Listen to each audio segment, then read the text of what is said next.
Hey everybody, it's Dan, and these are the last 3 days of October 2018, and so we are going to talk about the trilogy that is not a trilogy. We are, of course, referring to John Carpenter's Apocalypse Trilogy, consisting of The Thing from 1982, which is what this video will be about, and Prince of Darkness and In the Mouth of Madness. Now, these three films, while they do not actually relate to each other in any way other than the fact that John Carpenter directed all three of them, are referred to as the Apocalypse Trilogy because all three of them deal with some kind of apocalyptic scenario that could destroy the entire world as we know it. One of them actually succeeds, but the other two narrowly avoid it. Now this one here, 1982's The Thing, is a remake actually of the 1951 sci-fi classic The Thing from Another World. And that, of course, was an attempted film version of Campbell's Who Goes There? It's a short story, sort of a novella, about a creature that is found in the ice and revived. Now, this film, I feel, kind of gets the whole feeling of the original story a little bit better than what the 1951 version did. I do not think that they did it, perfectly, but I also kind of feel that were they to do the actual story from the, short story, it just really would not translate very well to film. The short story is great, don't get me wrong, but it's not really, a film-worthy story, I guess. So they altered it quite a bit and made it a whole lot more gory and violent and terrifying than what the original story was. Now, the original story, Who Goes There? There's a very real sense of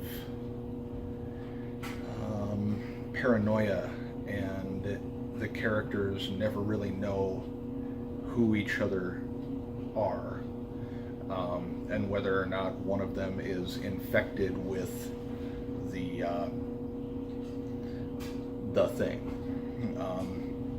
Because you see, the Thing from Another World is in fact a microscopic monocellular organism that can enter, every single cell of this being is its own living sentient being that can get into any other creature and begin to just sort of, copy the cells in the other creature until it assumes that form completely. And so in this short story, nobody really knew whether or not another person was, this alien creature, because it hid within a person. Well, that part of the story really shines through in this version of the film, John Carpenter's remake. In that, as you're watching it, unless you've seen it before, you can never really tell who is a thing because it perfectly replicates any other being. Right at the very beginning, for whatever reason, these Norwegian guys are flying in a helicopter through the Antarctic, which is where the story takes place, giving it even more of a sort of paranoid, claustrophobic kind of feel. Chasing this dog in a helicopter, shooting at it. Eventually, one of them tries to throw a bomb. It flies back, it blows up the helicopter, and the guy starts yelling in Norwegian. Now, if you know Norwegian, he gives away the entire film right there, because he's screaming, that dog isn't a dog, that dog is a thing, so on and so forth. But if you don't know Norwegian, you have no idea what's going on or why they're doing this. Well, of course, McCready, the helicopter pilot for the American science base there, played by Kurt Russell in one of his most awesome roles ever, actually starring alongside Keith David in another of his fantastic roles. He ends up going out to the Norwegian base with another guy, trying to figure out what the heck is going on there. They really don't have any clue. They find some weird, interesting stuff. They find some sort of weird mangled body. They find some videotape. They bring it back and everything. And of course, when they watch the video, it turns out that these Norwegians found something in the ice, some kind of huge spacecraft, an alien spacecraft. And they also found a body, many yards away from the spacecraft, as though it had tried to crawl out. This body, of course, was the previous, body that the thing had inhabited, and it unleashed holy terror on that camp. And now, of course, it has infected the dog, which then proceeds to completely, creature out and turn into this hideous monster thing and kill off most of the other dogs. So from that point on, it's really just, who is really the thing? Is the person that I'm talking to actually the person that I'm talking to, or is he just another, being? They start to get worried about their food and prepare their own meals, because since each individual cell is a living organism, whoever is the thing could, prepare a meal for someone and just bleed into it, and the next thing you know, they're eating it, and boom, it takes them over. The thing's ultimate goal is to either develop something that it can use to get off of Antarctica and onto somewhere else in the world, or just hibernate again, just go freeze until someone else finds it someday. Of course, McCready aims to stop this, and he develops a unique way after a while of, the stuff going on. Well, okay, one of the characters, Norris, has heart issues, and the thing ends up impersonating him so perfectly that it actually starts to have a heart attack and go into cardiac arrest, and the doc has to try to save him with the paddles and everything, the defibrillator, and of course tries to shock him, and his chest just rips open in this huge mouth and chomps down on the doc's hands and rips them off, and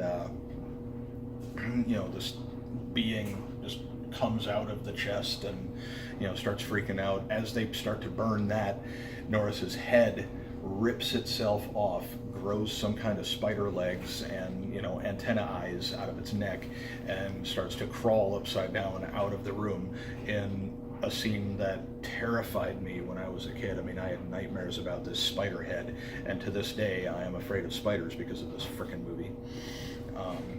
But anyway, so yeah, it completely, perfectly imitated him.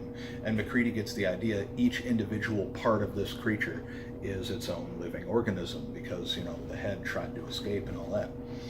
So he decides, well, the only way to make absolute certain that nobody is infected by this thing is to take a little bit of each of their blood and put it into a separate petri dish for each one, and then heat up a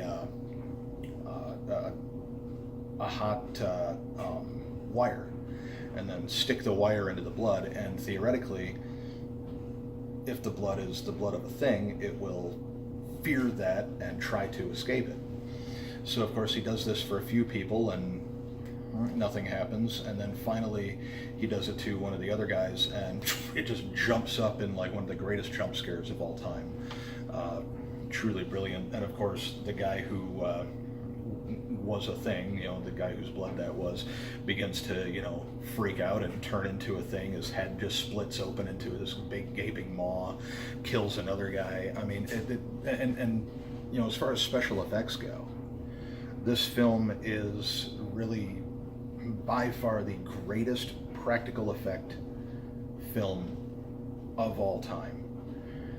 Every effect in this is beautiful.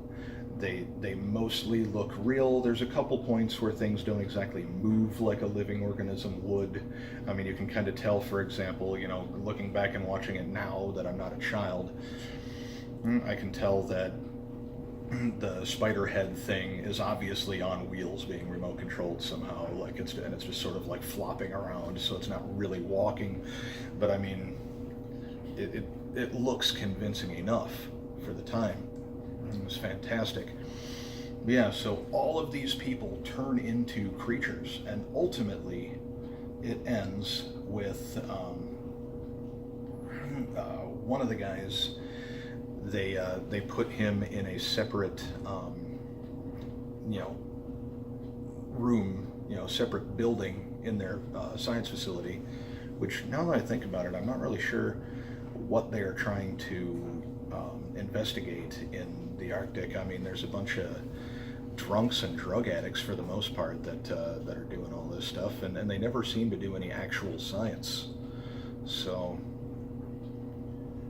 I don't know. I do find that a little bit strange, I guess. But anyway, Mr. Diabetes from the diabetes commercials is, put into another building in the facility, and is actually infected by a thing, and has slowly been trying to build a small craft that he can use to get away from Antarctica. So they end up going down there, finding that.